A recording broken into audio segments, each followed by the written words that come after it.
Your baby trusts you completely. From the moment they arrive, you are their entire world, their source of food, warmth, safety, and meaning. That trust wasn't chosen, it was born into them. Trust doesn't get built only in the big moments. The fever at 2 a.m., the fall off the couch, yes. But it also gets built and broken in tiny, ordinary moments that happen dozens of times every single day, moments so routine that most parents never stop to look at them. Before we go on, tell us where you're tuning in from.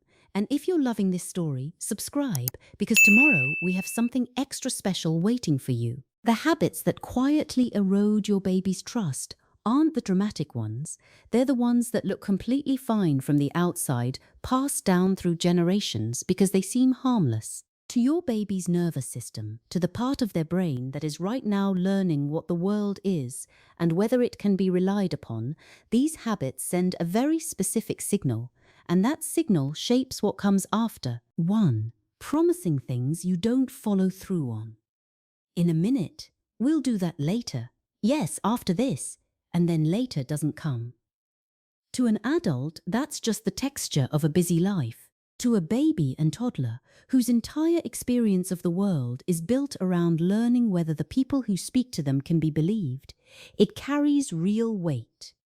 Attachment researchers place predictability among the core pillars of secure trust formation. When a caregiver's words consistently match their actions, the child's brain learns that the world makes sense.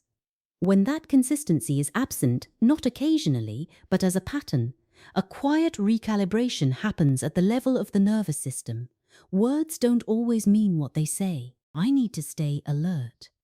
You don't need to be perfect. You need to be consistent enough that when you make a promise, it lands as something real. 2. Using your own emotional scale to measure theirs. Your baby drops their cup. You say, "Oh, stop crying, it's just a cup." Your toddler is devastated that the crackers broke. From where you're standing, the stakes are objectively tiny, but your baby isn't being dramatic. They're experiencing the full, unfiltered intensity of an emotion in a nervous system that has no capacity yet to regulate it. And they're looking to your face for information about whether what they're feeling makes sense. When you minimize, you're not calming them. You're disconnecting from them. That disconnection registers as a small, quiet breach, because trust at its most basic level is the belief that the person I turn to will see me accurately. Daniel Siegel's research on attunement shows that children whose emotional experiences are consistently acknowledged, not fixed, not solved, just seen, develop significantly stronger foundations for emotional regulation and self-trust than children whose emotions are routinely dismissed. You don't have to understand why the crackers breaking is devastating. You just have to treat it like it matters, because to them, right now, it genuinely does. 3. Being unpredictable in your moods without repair. Parenting while human is hard. Some days you're warm and fully present. Other days you're depleted, short-fused, emotionally somewhere else entirely. That's not a character flaw. The problem isn't the hard days. It's what happens after them. Babies don't understand why the parent who was soft and laughing yesterday is terse and distant today. They can't reason through "Mum is stressed about work." What they experience instead is, the person I need is behaving differently and I don't know why, which means I don't know what to expect, which means I don't know if I'm safe. This is where repair becomes the most powerful tool you have. Attachment research is clear on this. It's not the rupture that damages trust. It's the absence of repair. A parent who loses their patience and comes back, who says, in whatever way fits the moment, "I was having a hard time, that wasn't about you," builds more resilient trust than a parent who never ruptures at all. Repair teaches the child that disconnection isn't permanent, that relationships survive difficulty. Hard days that vanish without acknowledgement leave the baby to absorb the emotional weather alone. 4. Narrating your stress onto them. "You're driving me crazy. You never listen. I can't take this right now." These come out in moments of genuine overwhelm, not malice. But children in the first 5 years don't have the cognitive architecture to separate "my parent is having an experience" from "I am the problem." The brain at this stage can't consistently process causality the way an adult brain can. What they hear in "you're driving me crazy" isn't information about your emotional state. They hear "I am too much. I am the source of pain for the person I love most." Over time, repeated exposure to this kind of emotional offloading builds an internal belief system where the child learns to associate their natural needs and behaviors with being a burden. That belief, formed before the child has language to question it, is one of the harder things to unwind later. 5. Laughing at their fears. Your 8-month-old startles at the vacuum cleaner and bursts into tears. The adults in the room laugh. Not cruelly, just reflexively, because the drama of a tiny person undone by a kitchen appliance is, objectively, a little bit funny. Fear is one of the earliest experiences through which your baby learns whether you can be trusted as a safe base. When they're afraid and they turn to you, what happens in that moment creates a direct imprint on their nervous system's understanding of what to do with vulnerability. If the response to their fear is laughter, even warm, fond laughter, what gets registered is, "When I show fear, the people I trust find it amusing." Vulnerability isn't taken seriously here. Reassurance comes first. The lightness can come after. The order matters. 6. The way you hand them to someone else. Watch what happens when you hand your baby to another person. Do you check in with your baby first? Do you narrate it? Or do you hand them off mid-sentence, already in conversation with the other adult, your face turned away before they've even left your arms? Babies as young as 4 months old track these transitions with intensity. Every handoff is a moment where they're reading, "Does the person who keeps me safe know where I am? Am I still in their awareness even when I'm not in their arms?"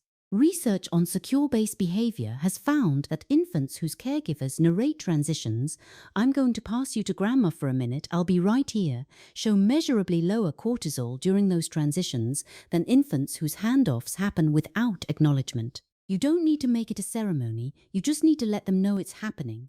That small act tells them, "You are seen, I know where you are." 7. Inconsistent physical response to distress. Sometimes when they cry, you come immediately. Sometimes you let it go for 10 minutes. Sometimes you respond warmly. Sometimes with visible irritation.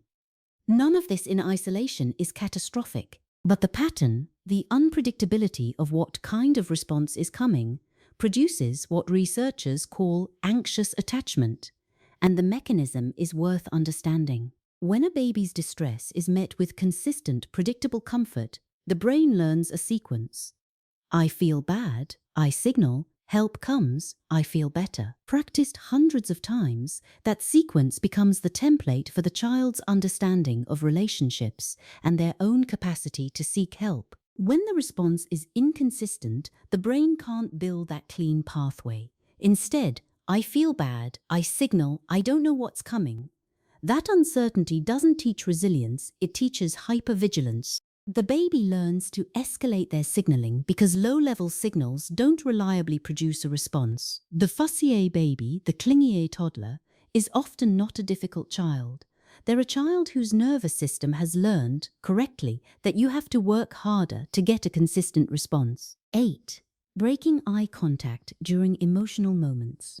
Your baby is upset.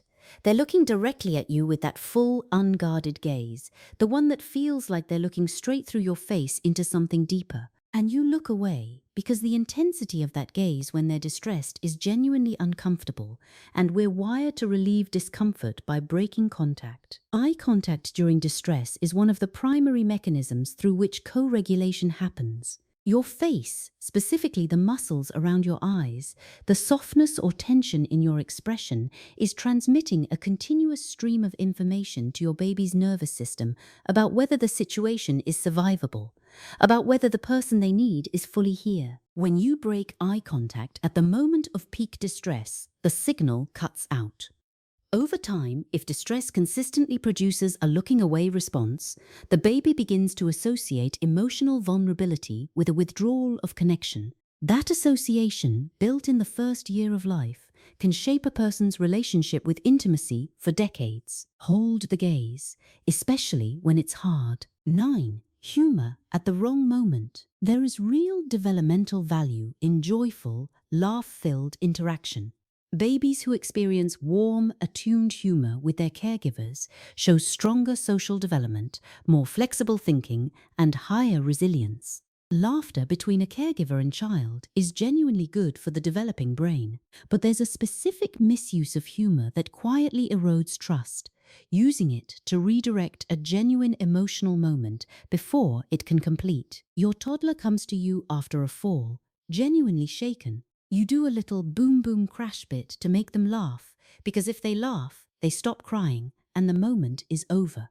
It works in the short term. What actually happened, your baby needed for approximately 30 seconds to have their experience witnessed. They needed to feel the thing and have you feel it with them.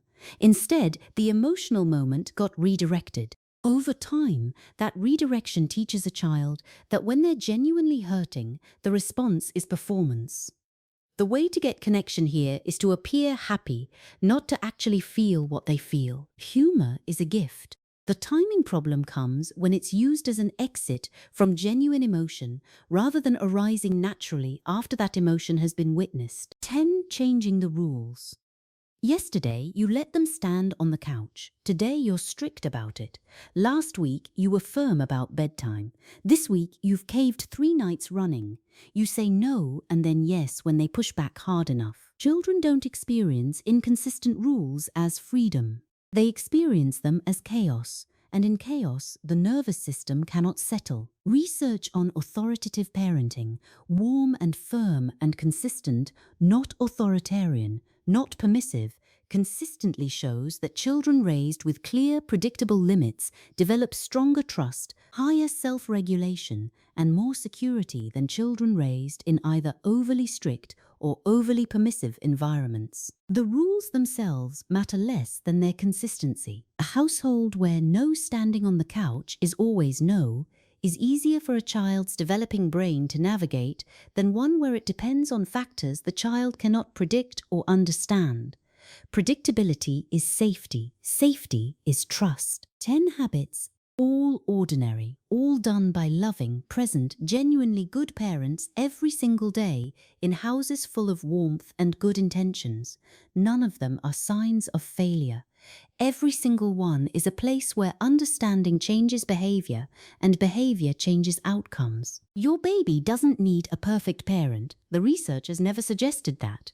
What it consistently shows is that babies thrive with parents who are trying to see them accurately, who notice when they miss and come back, who are willing to look honestly at what the small, invisible moments are actually communicating. What your baby is building right now, their internal working model of what relationships are, what the world is, whether they are safe and worth showing up for, gets built in ordinary moments. In the eye contact you hold or break, in the promise you keep or forget, in the fear you dismiss or take seriously. You are building something every day, whether you're thinking about it or not. That's our story. If it meant something to you, hit like, subscribe, and turn on the bell. And tomorrow, more stories are waiting for you. Thanks for watching.